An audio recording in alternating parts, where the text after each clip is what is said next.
दोस्तों, इस वीडियो में हम एक कंपनी के बारे में बात करने वाले हैं। वो कंपनी मुझे क्यों अच्छी लगती है, हम इसके बारे में डिस्कस करेंगे। आपके क्या व्यूज़ हैं, मुझे कमेंट बॉक्स में ज़रूर बताइएगा। लेकिन जैसे कि मेरे पास काफ़ी कमेंट्स आते हैं कि स्टॉक पिक या स्टॉक सिलेक्शन कैसे किया जाए, तो इन सब चीज़ों को भी पढ़ना बहुत इंपॉर्टेंट है। तभी एक अच्छी कंपनी को हम फाइंड आउट कर सकते हैं। जैसे कि एक बड़ी कंपनी होती है, तो उसमें आपको ऑलरेडी बहुत सी जो क्वालिटी है आपको देखने को मिल जाती है। जैसे एक बड़ी कंपनी है, दिग्गज प्लेयर है, मार्केट कैपिटलाइजेशन ज़्यादा होगा, ब्लू चिप कंपनी होगी, तो उसमें स्टेबिलिटी भी आपको अच्छी देखने को मिलेगी, मतलब कैश रिच कंपनी होगी। अगर आप इंडस्ट्री में उससे कंपेयर करते हो ना अदर कंपनी से, तो उसमें कहीं न कहीं ज़्यादा पोटेंशियल देखने को मिलेगा। प्रमोटर होल्डिंग आपको अच्छी देखने को मिल जाएगी। उसके साथ में अगर आप देखते हो, तो उसमें बहुत से इंस्टीट्यूशन इन्वेस्टर होंगे, जिनको आप म्यूचुअल फंड देखोगे, उनकी होल्डिंग देखने को मिल जाती है और उनकी हिस्टोरिकल परफॉर्मेंस मतलब पिछले 10 साल का डेटा देखोगे, वो आपको अच्छा देखने को मिलेगा। नंबर ऑफ कंपनियाँ मुझे कमेंट बॉक्स में आप लिख सकते हो, लेकिन एक ऐसी कंपनी को फाइंड आउट करना हो जो भविष्य में हमें ये सब क्वालिटी उसमें देखने को मिल जाए, वो बहुत डिफॉल्ट होता है। तो ऐसी कंपनियों को फाइंड आउट करना हो तो कुछ ना कुछ आपको कॉम्प्रोमाइज़ करना पड़ेगा, लेकिन कुछ चीज़ें हैं जो देखनी होती हैं। जैसे जिस कंपनी के बारे में मैं बात करने वाला हूँ, उसमें प्रमोटर होल्डिंग अच्छी देखने को मिलेगी। मार्केट कैपिटलाइजेशन छोटा है तो रिस्क होगा। अब मार्केट कैपिटलाइजेशन अगर छोटा होता है ना, बहुत माइक्रो कैप कंपनी होती है, तो उसमें म्यूचुअल फंड आपको देखने को नहीं मिलेंगे, क्योंकि ये प्रेफरेंस देते हैं अच्छी कंपनी को जो स्टेबल कंपनियां हैं, क्योंकि इनके पास खुद का पैसा नहीं है, ये पब्लिक का पैसा है, तो इनको सही जगह लगाना होता है। ये रिस्क लेंगे, पैसा खराब होगा तो कहीं ना कहीं दिक्कत हो जाएगी। तो किसी भी स्टॉक में पैसे उतने ही लगाने चाहिए जितना आप रिस्क बेयर कर सको। 10 रुपए में 1 रुपए का 2 रुपए का रिस्क आप ले सकते हो, तो उतना आपके लिए अच्छी बात है। 100 रुपए में 10 रुपए का रिस्क ले सकते हो, वो आपके लिए बढ़िया है। 1,000 में 100 रुपए का रिस्क ले सकते हो, या आप 1 लाख में 1 लाख 10,000 का रिस्क ले सकते हो। ये आपके पोटेंशियल पर डिपेंड करता है। अब आप देखोगे छोटी कंपनी है, तो इंडस्ट्री में अदर जो उसके कॉम्पिटिटर हैं उससे कंपेयर करोगे, तो कंपनी तो अभी सेटल हो रही है ना, ग्रो कर रही है, तो भविष्य में क्या कुछ परफॉर्मेंस होगी वो डिपेंड करता है कंपनी के परफॉर्मेंस के ऊपर। कंपनी के रिजल्ट्स कैसे आएंगे, कंपनी को कैसे ऑर्डर मिलते हुए देख रहे हैं, ये सब देखना इंपॉर्टेंट होता है। तो ओवरऑल अगर आप देखोगे ना, तो हिस्टोरिकल परफॉर्मेंस भी आपको इतनी कुछ खास देखने को नहीं मिलेगी। तो एक छोटी कंपनी होती है, उसमें आपको कुछ ही क्वालिटी देखने को मिलेंगी। जैसे कि हम जिस कंपनी के बारे में बात करने वाले हैं, उसमें प्रमोटर होल्डिंग अच्छी है, कंपनी की मार्केट कैपिटलाइजेशन छोटी है, लेकिन फंडामेंटल कंपनी के बहुत शानदार हैं। अब स्ट्रगल आपको देखने को मिलेगा, कभी गिरावट होगी, कभी तेजी होगी, तो ऐसी कंपनी को हमें एकदम टॉप में नहीं लेना होता है। जब भयंकर करेक्शन हो ना, तब डिपेंड करता है कि हाँ, आपकी कन्विक्शन क्या कहती है। इस लेवल पे अगर आपको लगता है कि ये कंपनी अच्छी है, तो कहीं ना कहीं आपके लिए गेम चेंजर साबित हो सकती है। तो हम जिस कंपनी के बारे में बात करने वाले हैं दोस्तों, वो है माधव इंफ्रा प्रोजेक्ट लिमिटेड। अगर आप देखोगे ये कंपनी किस में काम करती है, ये कंपनी काम करती है पावर जनरेशन में, साथ ही साथ सोलर एंड हाइड्रो में कंपनी काम करने जाती है। रिन्यूएबल एनर्जी में कंपनी का कामकाज देखने को मिलता है। उसके अलावा real estate, highway, urban infrastructure में कंपनी का कामकाज देखने को मिलता है। ये बहुत बड़ा ग्रुप है, जिसमें अगर आप देखोगे जिस कंपनी के बारे में बात कर रहे हैं वो उसका एक पार्ट है। अगर आप इनके चेयरमैन की बात करोगे, अशोक माधवदास खुराना इनके चेयरमैन देखने को मिलते हैं। प्रीवियसली कंपनी ने काफ़ी प्रोजेक्ट यहाँ पे कंप्लीट किए हुए हैं, जो बिल्डिंग ब्रिजेस होते हैं, स्टेट हाईवेज होते हैं, मेजर डिस्ट्रिक्ट रोड होते हैं, भोपाल मध्य प्रदेश में यहाँ होता है, और supplying, installation, testing, commissioning, providing comprehensive मतलब on grid solar PV power plant होता है वहाँ भोपाल, गोवाना, उज्जैन, रायपुर, ये सब देखने मिलते हैं। मतलब ये देखो कि कंपनी कहीं ना कहीं एग्जिस्ट कर रही है, इनको ऑर्डर मिल रहा है और अलग अलग इंडस्ट्री में इसका कामकाज देखने को मिल रहा है।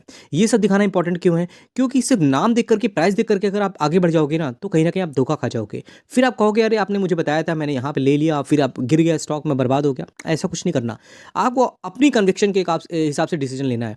कंपनी का नाम क्या है, माधव इंफ्रा प्रोजेक्ट लिमिटेड। पहले भी हमने डिस्कस किया हुआ इस कंपनी के बारे में। जी कंपनी सिर्फ 9 रुपये में थी, फिर बहुत तेजी हुई, 20 रुपये तक पहुंचा, फिर लोगों ने यहाँ पे एकदम फोमो में आ गए, यहाँ पे ले लिया। अभी देखो स्टॉक में क्या गिरावट है। तो ये कंपनी है माधव इंफ्रा प्रोजेक्ट। अभी के टाइम में देखोगे तो गिरावट में होने के बावजूद भी 219% तक के रिटर्न बन रहे हैं यहाँ पर। और यहाँ से यहाँ तक देखोगे रिटर्न बने 19 से 24 तक में कितने साल हो रहे हैं, लगभग 6 साल बोल सकते हैं, 200% रिटर्न है। लेकिन मेन रिटर्न कहाँ से बने हैं, यहाँ से आप देखो तो बने हैं 184%। टॉप तक देखोगे एकदम एग्जैक्ट, तो देखिए 293% तक के रिटर्न 22 से 24 2 सालों में। अब इन सब कंपनियों में क्या होता है, करेक्शन बहुत ज़्यादा होता है। 40% तक की गिरावट है, 50% हो जाता है, 70-80% तक गिरावट हो जाएगी। क्यों, क्योंकि कंपनी की मार्केट कैप देखो सिर्फ 390 करोड़ की है ना, छोटी कंपनी है। एक बड़ा इन्वेस्टर अगर यहाँ पर सेल कर देगा क्वांटिटी में, बड़ी क्वांटिटी में, तो क्या होगा यहाँ पर, तो भयंकर सेलिंग देखने को मिल जाएगी यहाँ पर। और इस सब कंपनियों की क्या होता है, लिक्विडिटी भी बहुत कम होती है, तो ये सब देखना इंपॉर्टेंट है। पी देखोगे तो आपको देखने मिलेगा सिर्फ 19.17 देखने को मिल रहा है। ये कंपनी अभी बहुत ज़्यादा करेक्शन में है, तो मुझे लगा कि डिस्कस करना चाहिए। बिज़नेस वाइज़ मुझे सही लगती है। बाकी आपके क्या व्यूज़ है मेरे साथ ज़रूर शेयर करिएगा। 1 साल की बात करते हैं तो 1 साल का चार्ट इसका बहुत अच्छी तरीके से ग्रो करता दिख रहा है। 94% तक का रिटर्न है, जो सही टाइम पे बाइंग करते हो 200% तक का रिटर्न है। ये यही चीज़ें होती हैं मार्केट में। अगर आप आए हो तो राइट टाइम क्या होता है किसी भी कंपनी को लेने का, ये जानना बहुत इंपॉर्टेंट है। ऐसा नहीं होता फोमो आ गया एकदम ट्रेंड को फॉलो करते हुए आप आगे बढ़ते चले जा रहे हो तो कहीं ना कहीं आप धोखा खा जाओगे अगर आपने सही से सिलेक्शन नहीं किया स्टॉक का। तो अब यहाँ देख रहे हैं स्टॉक पी जैसे वहाँ पे 19 दिख रहा था, यहाँ देखोगे 20.3 देखने को मिल रहा है। इंडस्ट्री भी देखोगे तो 24.5 है, तो वैल्यूएशन कंपनी का अच्छा है। प्राइस टू अर्निंग देखोगे 20.3 है। डेट देखोगे तो 145 करोड़ का देखने को मिल रहा है यहाँ पर।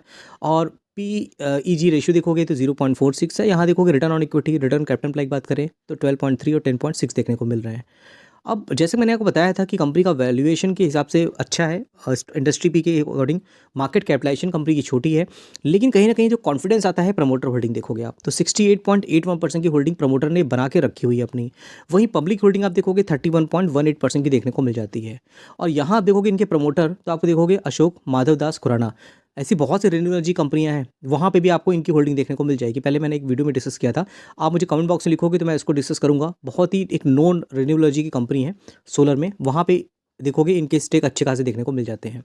फिर दोस्तों बात करें बैलेंस शीट की तो रिजर्व देखोगे तो 37 के हैं। और अगर आप देखोगे करंट टाइम में कंपनी के रिजर्व किस तरह बढ़ रहे हैं, डबल डिजिट से लगभग 73 करोड़, 138, 159, 171 देते हुए दिख रहा है। बोरिंग देखोगे 233 और 145 देखने को मिल रहा है। लॉन्ग टर्म बोरिंग देखोगे तो सिर्फ 86 है, जो कि 140 थे। और करंट टाइम में अगर हम शॉर्ट टर्म बोरिंग देखते हैं तो 55 और 60 देखने को मिल रहा है यहाँ पर। देखिए मैं आपको क्यों बताने की कोशिश कर रहा हूँ, मैं कोई ऐसा नहीं कह रहा हूँ कि आप ये छोटी कंपनी है, प्राइस देख के बहुत लोग तो आगे बढ़ जाते हैं, अरे खरीद लेना चाहिए, बिल्कुल भी नहीं है। अगर आपकी कन्विक्शन सही है, अगर आपको लगता है ये इंडस्ट्री आगे ग्रो करेगी, तो आप इस कंपनी को अपने वॉच लिस्ट रख सकते हो। ऐसा नहीं कि आग बंद किया और आपने इन्वेस्टमेंट कर दिया। सेल्स ग्रोथ भी देखोगे 109 और लगभग कितना हो रहा है यहाँ पर 200 करोड़ से 270, 387। फिर देखिए डिक्रीज हो गया सेल्स, फिर बढ़ के कितनी हो गई 358 और 353 देखने को मिल रही है। और देखिए होता क्या है कि मेरा एक और चैनल है, उसमें मैं टाइम टाइम पे काफ़ी वीडियोस डालता रहता हूँ डेली बेसिस पे। मैं उसमें फेस मेरा आपको दिखेगा और मैं कोशिश करता हूँ वहाँ पे सब कुछ डिटेल में डिस्कस करूँ। प्रेजेंटेशन थोड़ा ख़राब होती है, लेकिन आपके लिए काफ़ी यूजफुल चैनल हो सकता है वाला। और साथ ही साथ मेरा व्हाट्सएप चैनल जो है उसका लिंक मैंने डिस्क्रिप्शन बॉक्स में दिया हुआ है। ड्यूरिंग द मार्केट बहुत से अपडेट होते हैं, मैं अपने व्हाट्सएप चैनल पर डाल देता हूँ, जो आपके लिए काफ़ी गेम चेंजर साबित हो सकते हैं। फ्री ऑफ कॉस्ट है, आप ज्वाइन कर सकते हो उसको। और मेरे जो पुराने चैनल थे और अभी तक में जितने भी वीडियोज़ हैं, अभी देखो कि बहुत sector specific, stock specific video हुआ करते थे, जिसमें जो मैंने अपने फेसबुक चैनल में डाले हुए हैं। आप जा करके गो थ्रू कर सकते हो, देखोगे आपको कहीं ना कहीं बहुत अच्छी इन्फॉर्मेशन मिलेगी। और उसका लिंक मैंने डिस्क्रिप्शन बॉक्स में दे दिया है, तो जाके आप ज्वाइन करिएगा। नेट प्रॉफिट देखोगे यहाँ पर तो कंपनी का नेट प्रॉफिट देखो 3 था, फिर 7 हुआ, फिर देखिए लॉस हो गया -12 हो गया, फिर 7 हुआ, फिर 32, फिर 19, फिर 19, ये सब देखने को मिलता रहता है। बाकी दोस्तों आई होप ये वीडियो आपके लिए हेल्पफुल हुई होगी। एक इंपॉर्टेंट चीज़ है, वो दिखाना इंपॉर्टेंट है, क्योंकि ये मेरे अपने व्यूज़ थे। अगर आप देखोगे मनी कंट्रोल की वेबसाइट में तो कम्युनिटी सेंटिमेंट्स क्या कहता है, तो आप देखोगे यहाँ पे 100% बाइंग का यहाँ पे सेंटिमेंट देखने को मिल रहा है। आपके क्या व्यूज़ हैं, इसको बाई करना चाहिए, सेल करना चाहिए, होल्ड करना चाहिए, मुझे ज़रूर बताइएगा। बाकी दोस्तों देखिए पुराना चैनल मेरा डिलीट हो गया, लेकिन मैंने बहुत कॉन्फिडेंस के साथ में, मोटिवेशन के साथ में इस चैनल को स्टार्ट किया हुआ है। आप लोगों का सपोर्ट मुझे मिलेगा तो आने वाले टाइम पे और भी वीडियोस उसी मोटिवेशन के साथ में मैं आपके लिए लेके आता रहूँगा। आपको सिर्फ लाइक करना है और एक कमेंट करना है। कमेंट में आप कुछ भी कर सकते हो जो आपको अच्छा लगे, उससे ज़्यादा सर्कुलेट होगा वीडियो और ज़्यादा लोगों तक पहुँचेगा और मुझे और ज़्यादा अच्छा कॉन्फिडेंस मिलेगा, तो मैं आपके लिए और भी अच्छे इसी तरह के वीडियो लेके आता रहूँगा। तो ठीक दोस्तों, नेक्स्ट जो वीडियो होगा उसमें मैं जो कुछ कंपनियां हैं जिसमें एफआईज की बाइंग देखने को मिल रही है उसको कवर करूंगा। साथ ही साथ कुछ कंपनियों के रिजल्ट्स बहुत अच्छे आए थे लास्ट क्वार्टर में, उसको कवर करूंगा। ऐसे बहुत से लाइनअप है मेरे पास में। चैनल को सब्सक्राइब करिएगा, बेल आइकन दबा करके नोटिफिकेशन कर लीजिएगा, जिससे जो नेक्स्ट वीडियो अपलोड करूंगा उसका नोटिफिकेशन आपको मिल जाएगा। तो फिर मिलते हैं नेक्स्ट वीडियो में, तब तक के लिए थैंक यू।